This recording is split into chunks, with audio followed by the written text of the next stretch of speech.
Meus irmãos e minhas irmãs, paz e bem. Dois temas se ligam hoje na liturgia da palavra, no nosso caminho de preparação para o Advento. Nós estamos ouvindo já há alguns dias sobre o testemunho de João Batista a respeito do Messias que está chegando. E hoje, no Evangelho, Jesus vai dizer que João Batista e o próprio Pai testemunham a seu respeito. Mas na liturgia de hoje, nós vemos uma salvação que se apresenta na primeira leitura não somente para o pequeno povo de Israel, mas todos os povos da terra são chamados a reconhecer o Senhor como seu Salvador, e este Salvador acolhe a todos, que faz com que o salmista nos envolva em um grande louvor ao Deus Salvador de todas as pessoas, de todo o universo. Ouçamos. A antífona de hoje: o Senhor descerá com esplendor para visitar o seu povo na paz e fazê-lo viver a vida eterna. Ouvimos hoje mais uma vez, nesse tempo de Advento, o profeta Isaías. É o profeta que acompanha o povo de Israel na volta da Babilônia para a terra prometida. Nós, quando ouvimos este livro, nós nos apercebemos que é um livro que perpassa muitos séculos, que humanamente não é possível um só profeta ter escrito este livro do profeta Isaías. Então nós consideramos que três grandes profetas que se chamaram de Isaías, que eram discípulos de uma escola de um antigo profeta Isaías, que eles nos deixaram escrito esses textos. E justamente essa última parte é aquela do momento que o povo de Israel está na Babilônia e começa a voltar para a terra prometida. Qual foi o efeito para o povo de Israel dessa estadia na Babilônia? Foi abrir-se para a salvação universal. Foi a perceber-se que Deus não é somente o Salvador do povo de Israel, mas que Deus é o Salvador de todos os povos. E isso nós vemos na leitura de hoje. Isso diz o Senhor: cumpri o dever e praticai a justiça. Minha salvação está prestes a chegar e minha justiça não tardará a manifestar-se. Feliz do homem que assim proceder, que observar o sábado, que suas mãos não façam mal. Não diga o estrangeiro que aderiu ao Senhor: por certo o Senhor me excluirá de seu povo. Nós temos aqui o próprio Senhor que anuncia que até mesmo o estrangeiro que se converte ao Senhor e cumpre a lei do Senhor, ele não será excluído da graça da salvação. Aos estrangeiros que aderem ao Senhor, prestando-lhe culto, honrando o nome do Senhor, servindo-o como servos seus, a todos que observam o sábado e aos que mantêm aliança comigo, a esses conduzirei ao meu santo monte e os alegrarei em minha casa de oração. Aceitarei com agrado seus holocaustos e vítimas, pois minha casa será chamada casa de oração para todos os povos. Para todos os povos. Para nós parece uma coisa banal, porque nós somos cristãos e nós nascemos já reconhecendo o Cristo como o Salvador de todos os povos, sem a necessidade de pertencer a uma única nação. Para o povo de Israel, esta era uma passagem que exigia uma grande transformação, uma grande conversão, porque eles, desde o início da Bíblia, estão preparados para crer que Deus é o Deus somente do povo de Israel, e o povo de Israel tem somente um Deus, que é Javé. Ora, essa expressão do profeta Isaías é aquela que Jesus usa quando entra no templo, expulsa os vendilhões e vai dizer assim: minha casa será chamada casa de oração para todos os povos, e vós fizestes dessa casa um covil de ladrões.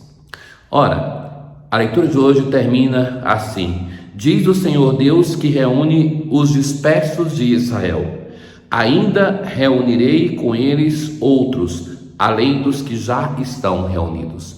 Outros povos serão chamados para pertencer ao povo de Deus, para ter em Deus o Salvador. E a leitura de hoje anuncia que este Deus, Salvador de todos, está para chegar. Isso provoca no salmista de hoje um grande hino de louvor, porque reconhece que todos os povos estão vindo para Jerusalém, independentemente de ser um membro do povo de Israel ou não, estão vindo para louvar o Deus de Israel. Que Deus nos dê a sua graça e sua bênção, e sua face resplandeça sobre nós. Que da terra se conheça o seu caminho e a sua salvação por entre os povos. Ou seja, que todos os povos reconheçam essa salvação que vem de Deus. E essa salvação para nós tem um nome, esse Salvador é Jesus. Exulte de alegria a terra inteira, os povos governais com retidão. Que o Senhor e nosso Deus nos abençoe e o respeitem os confins de toda a terra.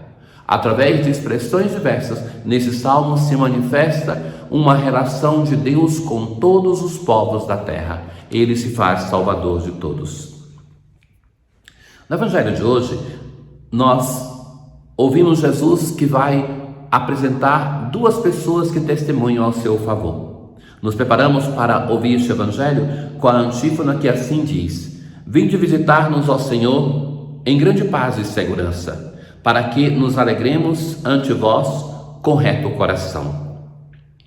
Naquele dia, Jesus disse aos judeus: como nós estamos ouvindo o Evangelho de João hoje, os judeus são aqueles que no Evangelho de João perseguem Jesus, membros do povo de Israel que não o aceitam como Salvador.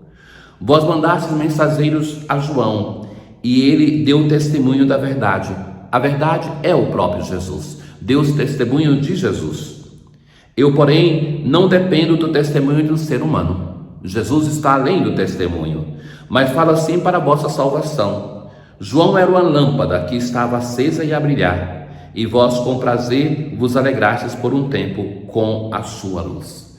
Então, João foi reconhecido não necessariamente por esses judeus que perseguiam Jesus, mas por um tempo também por eles, foi respeitado. Eles tinham uma respeitabilidade para com João. E João deu testemunho de Jesus. Nós acompanhamos nesses dias, nos diversos evangelhos, esse testemunho, o empenho de João de reconhecer, de indicar aos seus discípulos e ao povo que é este outro, ou seja, Jesus que é o Messias, não ele. João deu testemunho. João, de diversos modos e gestos, vai indicar que Jesus é o Messias.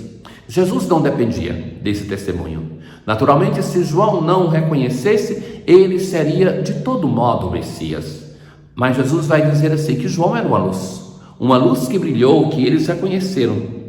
Mas eu tenho um testemunho maior, as obras que o Pai me concedeu realizar. Esta expressão de Jesus é um tanto complexa, porque nós logo pensamos que são os milagres que Jesus está fazendo. Mas vejam que muitas vezes no Evangelho, Jesus vai dizer que as pessoas procuram-no, querendo milagres porque não têm fé. Jesus por vezes vai se recusar a fazer algum milagre por causa disso.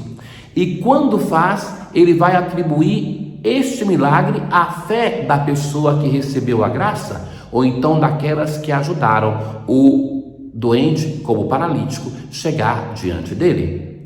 Então, não é isso que Jesus está dizendo, mas no Antigo Testamento, Deus é identificado nas suas obras a partir do gesto de misericórdia para com aqueles que são necessitados, para com os pobres, com os miseráveis, com os doentes, com os humilhados dessa terra.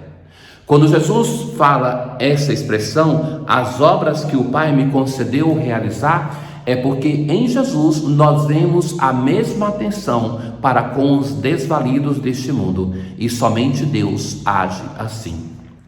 As obras que eu faço dão testemunho de mim, mostrando que o Pai me enviou. É o modo que nós temos de identificá-lo como o Messias, como o Filho de Deus. Nós os pedimos, ó Deus Todo-Poderoso, que a vossa graça sempre nos preceda e acompanhe,